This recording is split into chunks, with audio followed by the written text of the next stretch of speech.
You're watching TelecomTV's coverage of Mobile World Congress 2015. And I'm joined now by Simon Frost, who is Head of Media Marketing and Communications at Ericsson.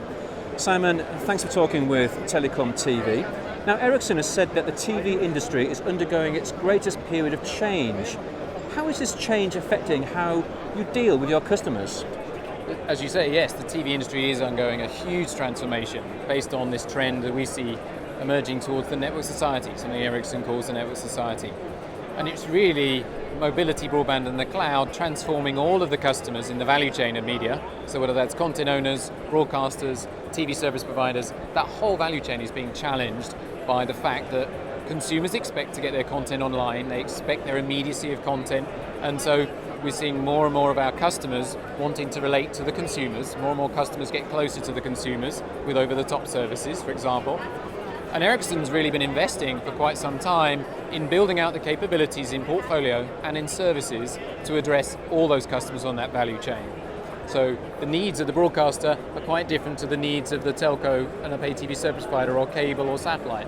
But we're looking to address all of those challenges and take everyone on that transformation journey to, as I say, TV in the network society.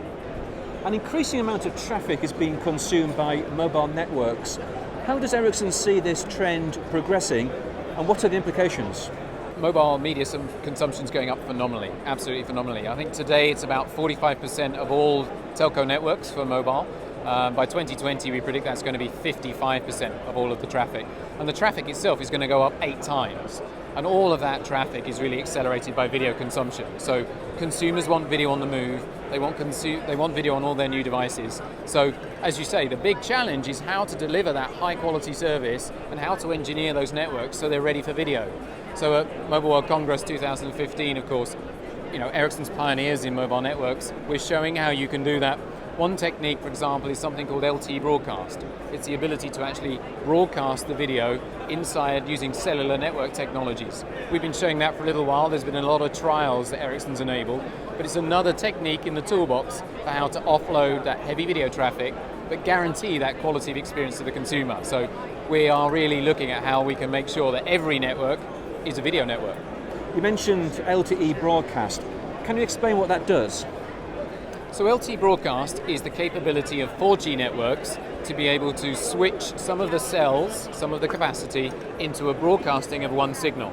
It could be used obviously for any one-to-many type of data delivery, but a key one of those is video. So if in a cafe a lot of people want to watch a live piece of sports or a popular piece of content, an operator could switch a piece of that content so that it was actually delivering one stream to everyone that wants to watch it, rather than everyone having an individual session, because clearly that's where it gets popular.